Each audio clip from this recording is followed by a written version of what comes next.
Good afternoon, sir. Before you begin speaking, I would just ask that you say your name and spell it for the record, just so the court reporter has everything correct. And then whenever you're ready, you can start. Jerry Markey, Jerry Markey.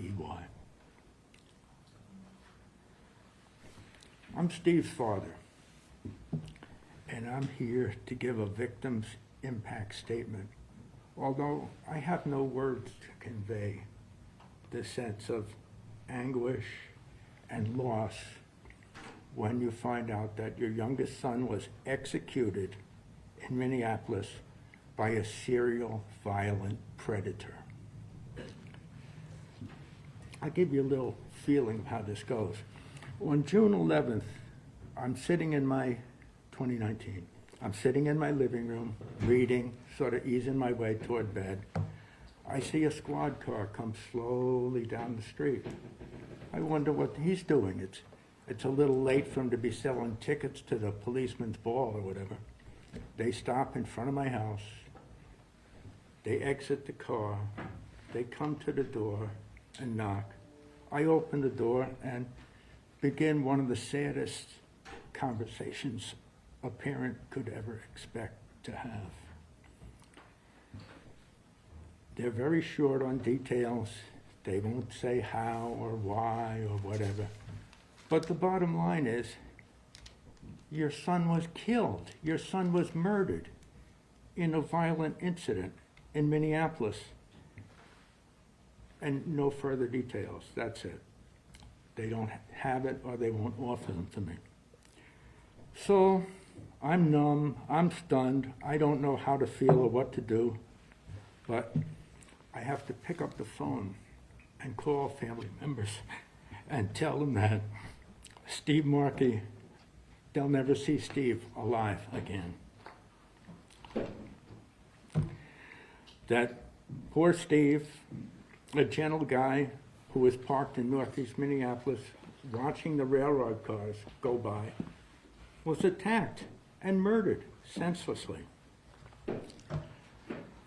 Okay, so, after a few days, details start to come up, and we find out that he's been attacked by two young men while he was sitting there watching the cars go by.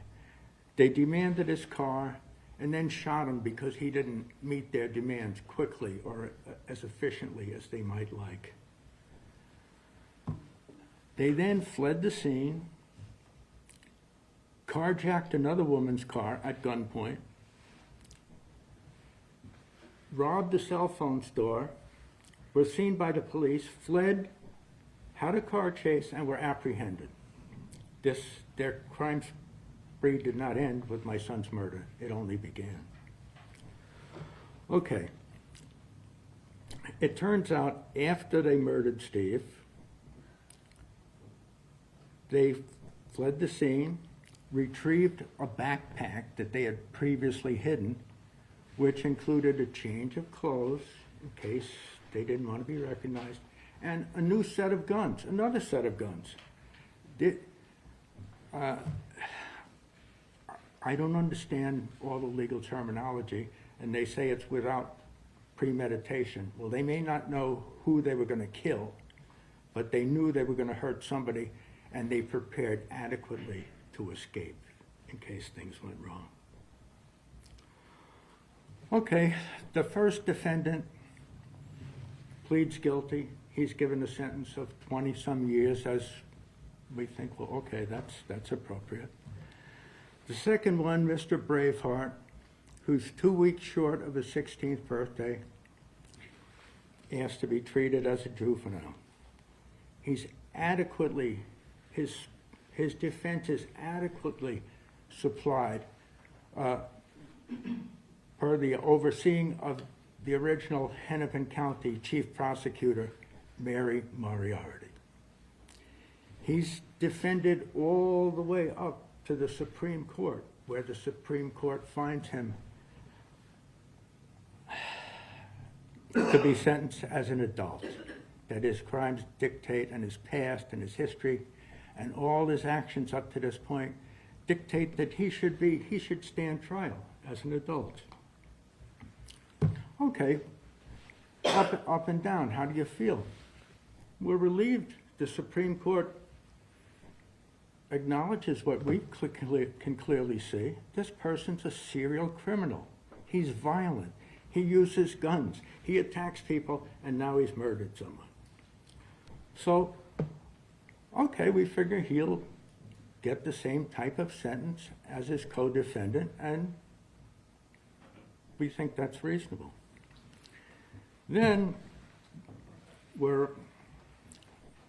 after a while, we're notified by our now Hennepin County attorney, formerly Chief Public Defender, Mary Moriarty, that she's not recommending any prison.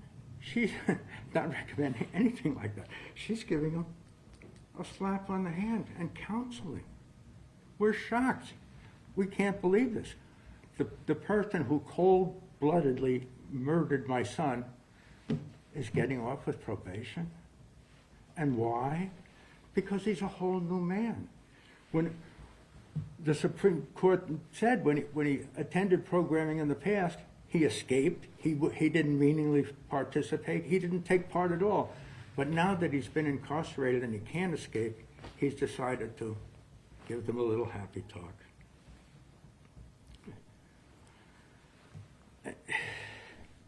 It doesn't make sense to our family at all. And over the past few days, I've seen all these documents by the defense, and I put them in about 30-some pages of them. I read them. I put them in 3 categories. First one is a lie, absolute lie. They're claiming that Hussein was a lesser offender. Hussein is the one who introduced Osman to guns. Hussein is the one who took his money when he was working at McDonald's. Hussein was the one who hid in the house he was living in and was kicked out by his caregivers and asked to please never encounter him again.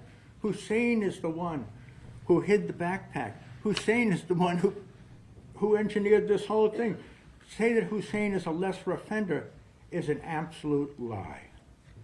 They claim that he claims that he only shot at the tires. Look at the vehicle. Look at the crime scene.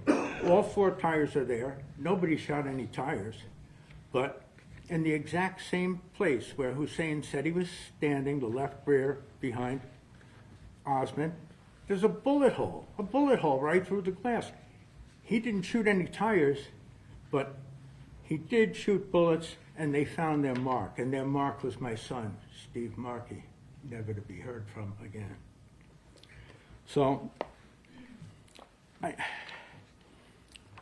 I'd just like to say one more thing, a little bit. The residents of Hennepin County are at risk because of this reckless decision to release this serious robber, carjacker, and murderer on probation. In the decision for adult certification, Supreme Court Justice Natalie Hudson wrote, "Retraining Braveheart in the juvenile system would not serve public safety. Braveheart's long history of juvenile programming has been unsuccessful due to his unwillingness to meaningfully participate and worsening behavior after each program. That, coupled with a lengthy juvenile detention history of felony and misdemeanor charges, arrest warrants, and probation," he's had probation already, "weigh in favor of adult certification." I understand he's had counseling and therapy, and I think he should continue to have counseling and therapy, but he should have counseling and therapy while he's incarcerated, while the rest of us who live here in Hennepin County are protected from his serial violence. And on a personal note, I don't want to be here again. I don't want to be here again and listen to another person give their victim impact statement because this violent, predatory person has been released because he had counseling. Thank you very much. Thank you.